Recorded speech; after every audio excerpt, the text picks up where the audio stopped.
किसी को क्या कर दिया, किसी को अछूत कर दिया, किसी को दलित कर दिया, किसी को पिछड़ा कर दिया। लेकिन भारत के संविधान मात्र एक ऐसा संविधान है जिसने कॉमन सिटीजनशिप दिया, समान नागरिकत्व दिया। तीसरा जो यूनिकनेस है जिसको हम बोलते हैं कि भारत के संविधान में मूल अधिकार के नाम से जानते हैं। क्या है मूल अधिकार? संविधान के आर्टिकल 12 से लेकर 35 तक का जो आर्टिकल है जिसको हम मूल अधिकार के नाम से जानते हैं, जिसको हम मुख्य रूप से 3 भाग में बांट सकते हैं: right to equality, right to liberty और राइट टू लाइफ। चौथा है भारत का संविधान मात्र एक ऐसा संविधान है जिसने कल्याणकारी राज्य बनाया, जिसको हम वेलफेयर स्टेट कहते हैं।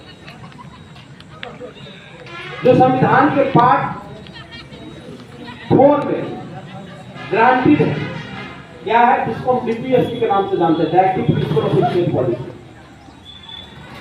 वो directive principle of state policy में दर्शाया गया है कि फंडामेंटल राइट जो है इक्वालिटी का, समता का, स्वतंत्रता का और लाइफ का, उसके लिए प्रैक्टिकल पॉलिसी बनना चाहिए। राज्य प्रयास करेगा, स्टेट प्रयास करेगा कि जो लाइफ की, इक्वालिटी की और लिबर्टी का जो राइट है उसमें प्रैक्टिकल पॉलिसी बनना चाहिए और वो सरकार होना चाहिए सामाजिक क्षेत्र में, आर्थिक क्षेत्र में। उसके बाद जो 5वीं चीज है जिसको हम कहते हैं पार्लियामेंट्री डेमोक्रेसी। भारत के सभी दुनिया में कहीं तो प्रेसिडेंशियल फॉर्म ऑफ डेमोक्रेसी है, राष्ट्रपति का शासन चलता है, लेकिन हम लोगों ने पार्लियामेंट्री फॉर्म ऑफ डेमोक्रेसी को अपनाया। यानी हम अपना प्रतिनिधि चुनेंगे और प्रतिनिधि ये तय करेंगे कि जिसके पास संख्या होगा उसका प्रधानमंत्री होगा, राज्यों में जिसकी संख्या होगा उसका मुख्यमंत्री होगा। यानी पार्लियामेंट्री फॉर्म ऑफ डेमोक्रेसी, ये हमारे संविधान का 5वां यूनिट है। उसके बाद 6वीं चीज है साथियों, फेडरलिज्म, जिसको हम संघीय प्रणाली कहते हैं। संघीय प्रणाली क्या है? हमारा यूनियन और स्टेट के बीच में क्या रिलेशन होना चाहिए।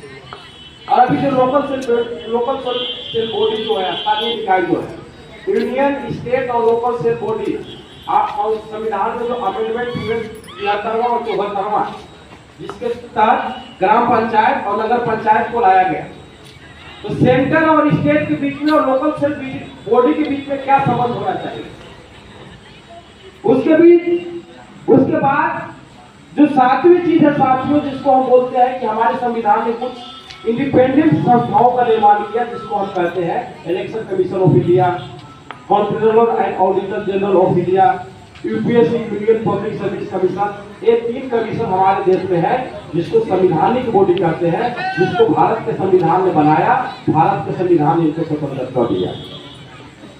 उसके बाद हमारा संविधान ने क्या किया? एससी, एसटी, ओबीसी को रिजर्वेशन दिया, शिक्षा में और नौकरियों में, एजुकेशन में और सर्विसेज में, आर्टिकल 15(4) और 16(4) के तहत। उसके बाद आदिवासियों के लिए 5th शेड्यूल और 6th शेड्यूल की व्यवस्था है। जो आदिवासी है उनके लिए संविधान में 5th शेड्यूल और 6th शेड्यूल की व्यवस्था है। 5th शेड्यूल और 6th शेड्यूल क्या है कि जहां पर आदिवासी बहुल क्षेत्र है, उन आदिवासी बहुल क्षेत्रों में आदिवासियों का ही शासन और आदिवासियों का ही प्रशासन, और वहां की जो भूमि है उसमें जो मिनरल्स है, खनिज है, उसकी मालकियत भी आदिवासियों के हाथ में होगी। ये जो हमारा क्षेत्र है छोटा नागपुर, ये वाला क्षेत्र में 5th शेड्यूल लागू होता है। और 6th शेड्यूल क्या बोलते पूर्वी स्टेट जो है नागा, कौन से जो है नहीं क्षेत्र और नागा, आसाम हो गया ना, मणिपुर हो गया, मिजोरम हो गया, इन स्टेटों में जो है 6th शेड्यूल लागू होता है। ये 10 यूनिकनेस है, अनोखापन है संविधान का, जिसकी वजह से हमारा संविधान जो है पूरी दुनिया में सबसे बेस्ट संविधान माना जाता है। लेकिन साथियों, अब एक सवाल खड़ा होता है कि बाबा साहब अम्बेडकर जो है उन्होंने कहा था कि जिस तरह से बोलने का आजादी को, बोलने की आजादी, संगठन बनाने की आजादी, अपनी बात रखने की आजादी, वोट डालने का अधिकार, ये जो हमारा राइट है, ये है हमारा फंडामेंटल राइट। अभी मान लीजिए अब यहाँ पे सभा कर रहे और किसी ने बोला, रोक लगाया कि हम आपको सभा नहीं करने चाहिए, तो संविधान में जो आर्टिकल 19 है उसके तहत आप बोलना फंडामेंटल राइट है और मूलभूत अधिकार वो अधिकार है जिसको आपसे कोई नहीं छीन सकता, सरकार भी नहीं छीन सकता, सुप्रीम कोर्ट तक नहीं छीन सकती, हाई कोर्ट तक नहीं छीन सकती। और आपको किसी ने बोलने से रोक दिया तो आप डायरेक्ट जो है हाई कोर्ट में जाकर 26 के तहत पिटीशन कर सकते हैं कि बोलना हमारा आजादी है, हमें बोलने से नहीं रोका जा सकता। इसलिए जरूरत पड़ी तो सरकार जो है आपको पुलिस प्रोटेक्शन को बोलने की आजादी देगी। लेकिन बाबा साहब अम्बेडकर चाहते थे कि सिर्फ बोलने की आजादी यानी सिविलियन एंड पॉलिटिकल राइट को ही सिर्फ मूलभूत अधिकार नहीं बनाया जाना चाहिए, जो सामाजिक अधिकार है और आर्थिक अधिकार है उसको भी मूलभूत अधिकार बनाया जाना चाहिए। सामाजिक और आर्थिक अधिकार क्या है? जैसे यहाँ पे बहुत सारे युवा साथी हैं, किसी के पास रोजगार नहीं, किसी के घर में खाने का नहीं, कोई भूखा है, तो क्या आप सुप्रीम कोर्ट में जा सकते हैं? हमारे पास रोजगार नहीं है, हम केस करते हैं। आपके घर में खाना नहीं है, क्या सुप्रीम कोर्ट हाई कोर्ट जा सकते हैं? नहीं जा सकते। क्यों नहीं जा सकते? क्योंकि सोशल और इकोनॉमिकल राइट को फंडामेंटल राइट नहीं बनाया गया।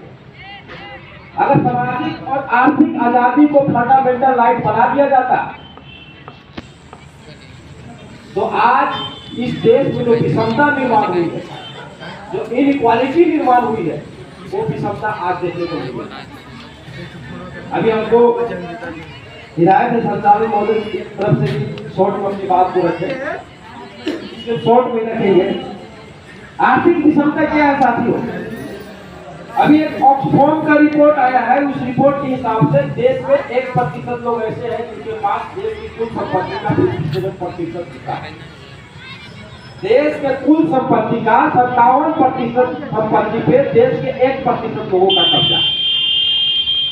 उसके बाद 10% ऐसे लोग हैं जो देश के 81% संपत्ति पे कब्जा जमाए रखे हुए हैं। 50% देश की आबादी जो है वो मात्र 4% दौलत पर गुजर बसर करती है। अगर बाबा साहब अम्बेडकर की बात को माना जाता और सामाजिक और आर्थिक अधिकार को मूलभूत अधिकार बना दिया जाता तो देश में जो विषमता है, आर्थिक विषमता, ये विषमता देखने को नहीं मिलती। तो इस तरह की बहुत सारी बातें हैं साथियों, आप लोग के बीच कभी मौका मिलेगा तो कैडर के माध्यम से, प्रशिक्षण के माध्यम से आप लोग रखेंगे। आप लोगों ने हमें कुछ बोलने का, कुछ करने का अवसर दिया, इसके लिए आप लोग का आभार, धन्यवाद। जय भीम, जय भारत। अब अंत में हम